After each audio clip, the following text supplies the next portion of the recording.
vamos a Los Ángeles. A los... ¡Ah! Sí. ¿Hollywood?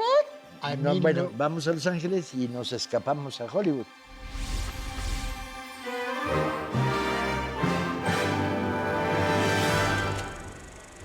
Para hablar de Hollywood, podemos entrar por cualquier esquina. La manera como se ha abordado literariamente, las películas, obviamente, es la gran fábrica de cine de la Tierra, pero no era fácil encontrar cuáles son los mitos claves. Encontramos películas sobre películas, es uno. Encontramos novelas que cuentan la construcción de una película, como El Padrino. Encontramos personajes míticos del cine norteamericano como Marilyn Monroe narrados. Encontramos quizá la reflexión más sólida sobre Hollywood, que era Max, y encontramos sobre todo la represión macartista contra Hollywood, que se volverá uno de los hitos y de los debates de niveles de conciencia contados por Fass, con Lillian Hellman, Román Gubern. con Román Gubern, etc. Les prometemos un programa caótico en torno a la fábrica de los sueños, Hollywood. Que, por cierto, dejamos fuera el Lilia Ehrenburg, Sí, que uno de los reportajes del gran libro de reportajes sobre el siglo, inicio del XX, de Lilia Ehrenburg, es La fábrica de los sueños, dedicado a Hollywood. Bueno, Y ese se puede conseguir, digo, ya ese que se lo puede mencionaste. conseguir, no hay problema, y es maravilloso el libro de Lilia Ehrenburg. Arrancamos con una película Ay, que vámonos habla de con- una película, Sí, que habla de película. ¿Érase una vez en Hollywood o había una vez en Hollywood? Es una película de Tarantino, por supuesto, con toda esta poética de imagen y cineasta que tiene Tarantino. Pero es una película, no sé, Andrés, tú cómo la concibes, pero es una película que cuenta para no contar directamente lo que debe de contar, porque ya, si ya es terrible, la realidad también hay con otra cosa terrible. Y las distopías que ha filmado últimamente Tarantino, el Sí. asesinato de Hitler, Exacto. en fin, cómo cambian los finales, se convierten en finales felices. Es muy brillante la Sí. forma de interpretar de Tarantino. Y es que esta película tiene esta característica. Cuenta dos historias más aún que están paralelas. Básicamente, bueno, es Rick Dalton, que Ya. hace cine algo así como del oeste, pero ya está en decadencia y lo sabe. El actor sufre. Y tiene a su doble, un amigo con el que siempre ha estado, que se llama Cliff Booth, que siempre ha estado presente como amigo, como doble, como asistente. De repente ven que llega Roman Polanski con Sharon Tate, entonces se emocionan porque van a vivir muy cerca. Entonces, pues claro que el deseo es ser amigos. Esta historia va transcurriendo, se vinculan con unos hippies, con una comuna que es liderada por Charles Manson, que no se menciona ahí en la película. Y que finalmente, bueno, este final feliz no se las vamos a terminar de contar. Roman Polanski estando en Europa filmando una película y su esposa Sharon Tate regresa a Los Ángeles me imagino que para que nazca, porque tenía 8 meses cuando un grupo 8 meses de embarazo. 8 meses de Hasta ahí embarazo. llegamos. Bueno, esta es la Cuando realidad. La algo realidad de la terrible va a película suceder. la van a encontrar ustedes cuando la encuentren, pero son realidades que están allí en Hollywood, pareciera ficción y que son dignas de contarse. Marilyn. 6 meses después de que muere Marilyn Monroe, el gran editor Lawrence Schiller le pide a su amigo Bernstein Stern que le facilite las famosas fotos de las sesiones de 3 días que tuvo en el Hotel Bel Air con Marilyn Monroe. Eso fue meses antes de que ella muriera. Son las fotos más íntimas, son las fotos más profundas. Y dice, este libro con estas fotografías bellísimas le hace falta algo. Y le pide, él fue el editor de Norman Mailer, le pide a Norman Mailer que le haga un prólogo. Y Norman Mailer empieza a escribir y hace un ensayo biográfico inmenso. Y se vuelve un libro fundamental, muy polémico, porque el último capítulo, Norman Mailer plantea la certeza de que Marilyn fue asesinado por agentes de la FBI y de la CIA, y por el romance que tenía con Kennedy. Esto causa incluso que se deje de publicar el libro, porque Arthur Miller se mete en esa polémica y dice: lo que pasa es que es la fantasía volada de Norman Mailer, esta obsesión por la fama y por el poder que lo lleva a hacer eso. Pero nada está descartado en ese final de este mito fundacional del Hollywood de los años 50 y 60. Pero hay otro libro, la brillante novela de Joyce Carol Oates que se llama Blonde.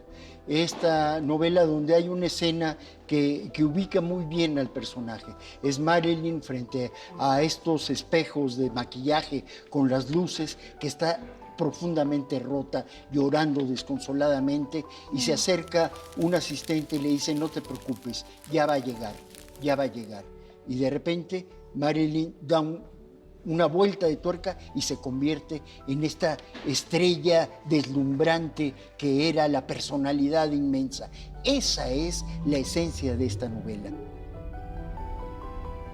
Es el eje entre esta mujer, esta niña sin padre, destruida, dependiendo de estimulantes y de antidepresivos, y la mujer maravillosa que se convierte en el sex symbol de los años 50 y 60. Esta ruptura entre esta niña frágil, en la fragilidad de esta mujer que es al mismo tiempo una de las más grandes estrellas de Hollywood. Es Blonde, de Joyce Carol Oates, y hay incluso una serie en Netflix basada en esta novela que vale mucho la pena. Sí, la quiero ver. Pero lean la novela, la novela a mí se es me ha pasado la maravillosa. novela, no la tenía registrada. Y la de Mailer tampoco, qué curioso. Esa la dejaron de publicar, Paco, precisamente por esto. El escándalo maileriano. Por la aseveración esta de que agentes del FBI y de la CIA asesinaron a Marilyn por su romance con Robert Kennedy. Y disculpen, miren, pero la figura de Marilyn por eso sigue siendo tan atractiva, nos toca, porque es la vida de muchas actrices, actores que llegan a Hollywood, a Los Ángeles, pues, a tratar de tener una oportunidad, y muchas de ellas pues terminan... Pero era una mujer que leía poesía, no era una mujer vacía. Ciertamente.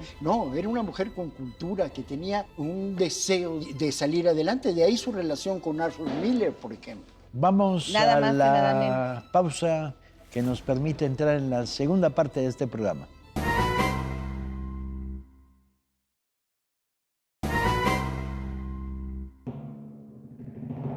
Por donde quiera podemos entrarle al esquema de Cuenta Hollywood, porque está todo tan contado, hay tantas versiones, tantos materiales.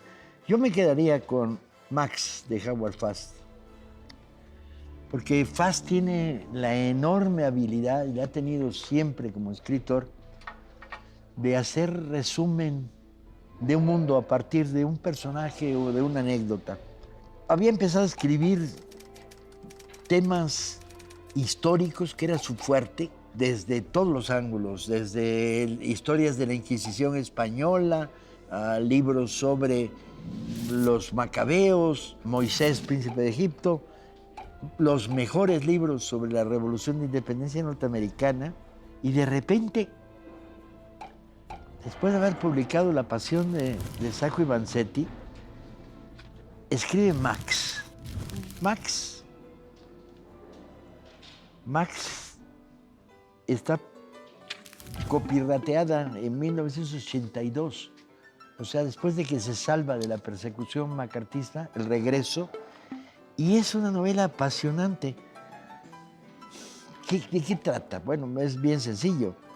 Es la historia de un magnate del cine, cómo crece desde abajo, toma todo el articulado anecdótico que hay en torno al poblado convertido en set de los policías de Keystone, Harry Landon, etcétera, etcétera. Fast logra una novela fascinante donde cuenta cómo nace la industria del cine. No es el único. Curiosamente, mi padre generaría un enorme volumen publicado por la UNAM en 2 tomos sobre la historia del cine silente. ¿qué le interesaba a mi padre? Curiosamente le interesaba Chaplin, pero le interesaba Harry Langdon. Harry Langdon. Le interesaba Buster Keaton, Buster Keaton. de manera por demás profunda. Le interesaba Harold Lloyd. Le interesaba, obviamente, Stan Laurel y Oliver Hardy. El gordo y el flaco. El gordo y el flaco. Yo me quedé nada más en una parte de estos amores de mi padre profundo, sabía todo. Y de hecho su enciclopedia es un libro de culto para todos los interesados en el cine. En las escuelas de cine. Sí. Yo nomás me quedé con el gesto de Stan Laurel de rascarse la cabeza como si fueras a sacar petróleo de tu cráneo. Es lo único que heredé de esta afición paternal. Vamos a otro ángulo que no tiene nada que ver, que es la persecución macartista. Sí. O sea, el macartismo incide en la sociedad mexicana generando escándalo anticomunista. El escándalo va persiguiendo a los científicos, pero su foco fundamental, porque genera un gran escándalo, es la represión de la supuesta infiltración comunista en la industria del cine. Y es arrasador, porque va generando un sistema de corrupción, de confrontación, de censura y de listas negras que va destruyendo el talento de la industria del cine. Un momento culminante son los famosos 10 de Hollywood que van a protestar por esta ofensiva y luego las listas negras que dejan sin empleo a decenas. Hay un libro interesante de Roman Gubern. Hay dos libros muy interesantes sobre esto. El libro de Roman Gubern es La Casa de Brujas en Hollywood. Él lo que plantea sintéticamente es que la persecución macartista rompe en dos Hollywood. Ahí se acaba esta historia de la imaginación, de la aventura, de por qué llega la Inquisición y a partir de la Inquisición esa visión del cine, esta gran industria que crea realidades, que cambia, se rompe. Se rompe porque los inquisidores eso es lo que tratan, romper la imaginación, romper la creatividad, romper a los personajes que se atreven a hacer las cosas. Esto es lo que cuenta Roman Gubern, uno de los grandes ensayistas de cine que existen y de cómic también, de los grandes ensayistas. Esto es lo que cuenta de una manera verdaderamente brillante. Pero hay una escritora, Lillian Hellman, que escribe Tiempo de Canallas. Tiempo de Canallas es una parte de la trilogía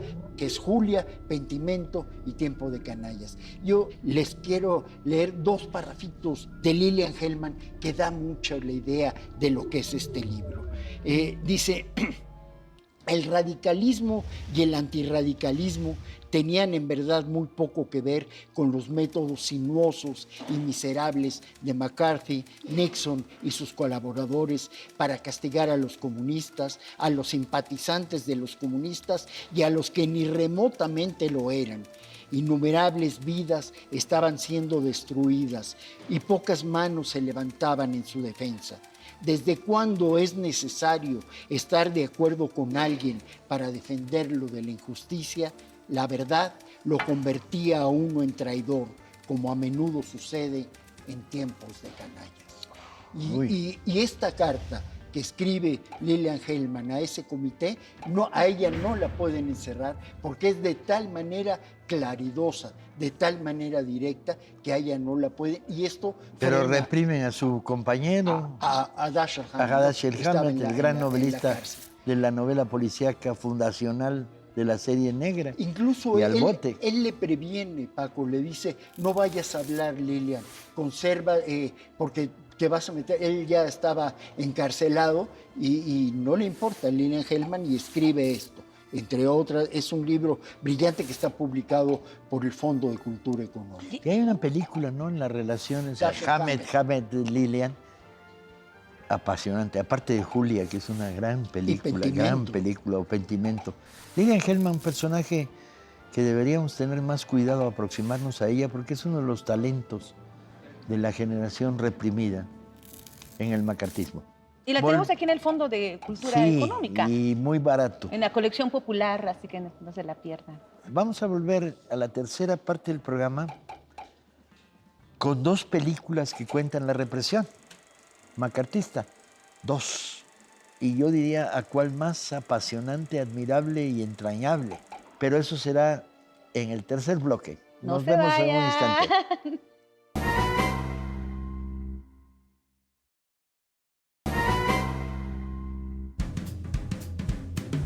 2 películas, decíamos al final de la segunda parte de este programa, muy interesantes. Norma. Vamos a empezar con esta película de Dalton Trumbo y con esto también tenemos el pretexto para hablar acerca de los guionistas, el guionista que es una parte fundamental pues del cine y que también lo ha sido de Hollywood.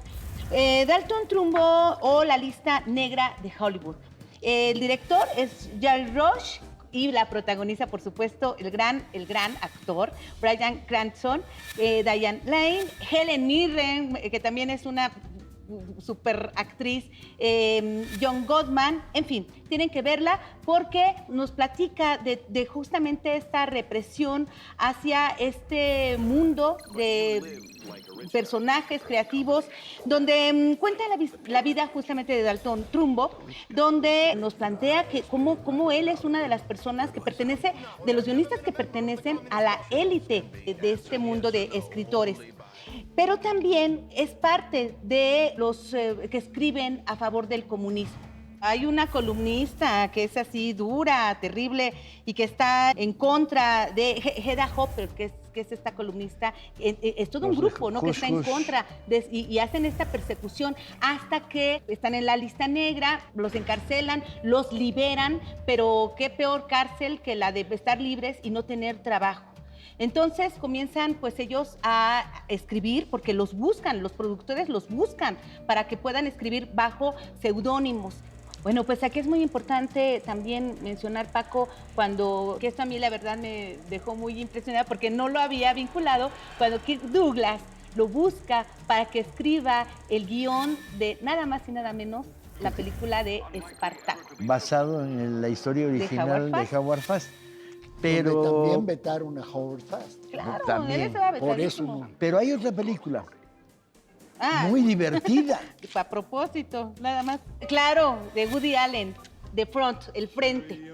Bueno, pues resulta que el guionista Alfred Miller está en la lista negra y el gobierno de McCarthy pues le pide a su amigo Prince, que lo hace Woody Allen, que por favor meta los guiones bajo su propio nombre y que le dará un porcentaje del 10%. Pero no solamente le hace el favor a su amigo, sino a otros amigos. Entonces, Prince tiene que hacer el papel de guionista famoso porque Sí, los guiones de son falso famosos. guionista que vende Sí. verdaderos guiones hechas por y que son personajes buenísimos. que están en lista negra. Entonces es muy Pero empieza a cómico. creérselo porque Sí. es la No, él interpretación. hace el papel, no, yo necesito vestirme como un verdadero guionista. Yo necesito... Yo soy intelectual. De hecho, una de las ejecutivas de la empresa termina enamorándose de él. Por lo que escribe, Por lo que no escribe. Hasta que, bueno, pues finalmente se tiene que enfrentar a toda esta realidad, ¿no? De que le dice, bueno, que él no es el guionista, que no es escritor. Y ahí le da un lugar al escritor. Yo no soy capaz ni de escribir mi nombre. O sea, los guionistas tienen esta capacidad de crear mundos, de crear ficciones y de crear Hollywood. Así está en YouTube. El Frente, película de Woody Allen. Aparte hay otras películas con relación a Hollywood de Woody Allen, pero esta justo se vincula con lo que Paco ya había mencionado, ¿no? Esta persecución, el tiempo de canallas, que era Hollywood en aquellos momentos, en aquellos tiempos. Tenemos otro tema que no queremos que se nos vaya el programa sin comentarlo. Hay 2, pero uno en particular, que es la película El Padrino, que También, curiosamente sí. es una película sobre la película. Sí, el Padrino, que es dividida en 3 partes, que es la obra maestra de Francis Ford Coppola y que se basa en la novela de Mario Puzo, una novela muy brillante, pero aquí es donde uno discute, Paco, porque es una muy buena novela y tiene muchas otras características que se agregan a esto, pero la adaptación del Padrino es brillante. Tiene mucho que ver, por ejemplo, en el primer tomo donde Se supone que alguien que es Frank Sinatra quiere un papel estelar en Hollywood y le pide al padrino que le ayude a convertirse. Mandan al abogado que habla con el productor dice, de ninguna manera un come espaguetis va a entrar a ser el protagonista, y esa enseña las caballerizas donde tiene caballos de alta gama. Es que también los italianos, ¿no? Estuvieron, la mafia italiana estuvo inmersa como En inversionista. este caso, desproduce y termina produciendo un mafioso italiano, El Padrino. Pero es un nido de embrollos. La película es muy interesante porque no la película del Padrino, la película de cómo se hizo El Padrino. Sí. También tienes una biografía, Paco, en La Brigada para Leer en Libertad. Sí, publiqué una biografía de Sterling Hayden. Interesantísimo. Un personaje también purgado por el macartismo. Él había combatido durante la Guerra Mundial como soldado en el frente de Yugoslavia, Croacia. Había tenido una medalla al mérito militar del Congreso norteamericano y otra de Tito.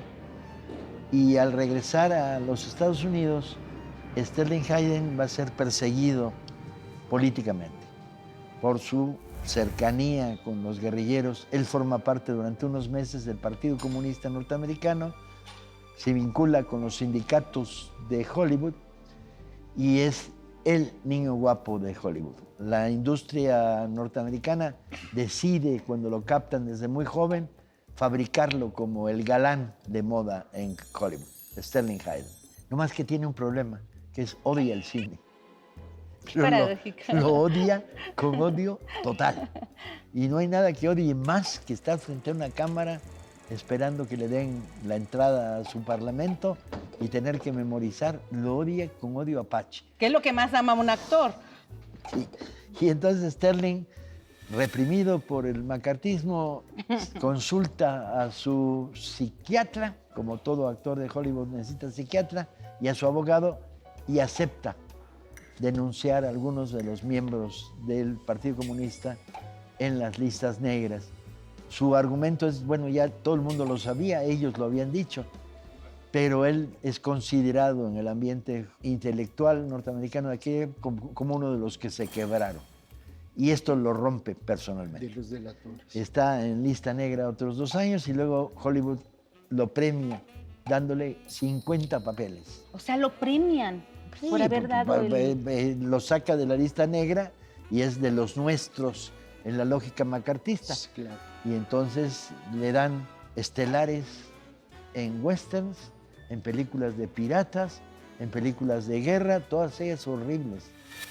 Lo retoma en El Padrino. Es el jefe de la policía que golpea a Tony, el hijo del padrino, y que después Tony lo asesina en el restaurante junto con el otro mafioso. Es que esta es la tercera parte de la historia de Sterling Hayden, que es cuando regresa, su hijo se involucra en la lucha contra la guerra de Vietnam, él regresa a la izquierda, su novela es maravillosa y luego empieza a tener papeles muy extemporáneos con un cine mucho más progresista.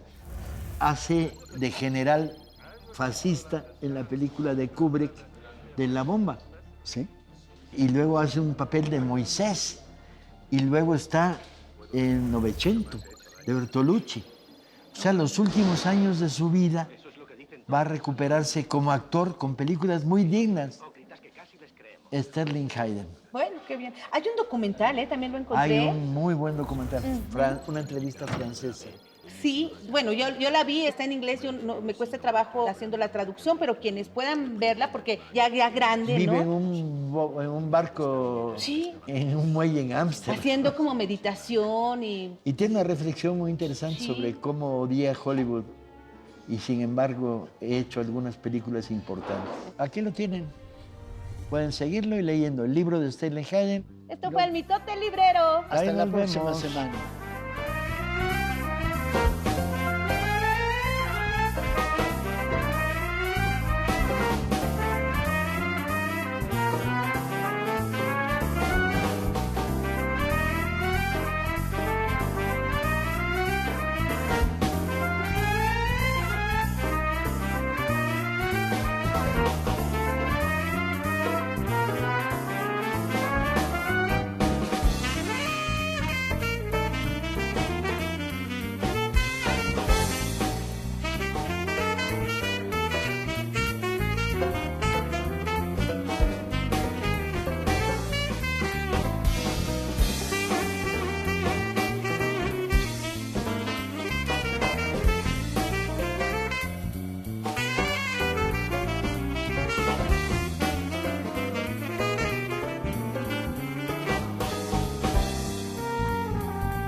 Bye.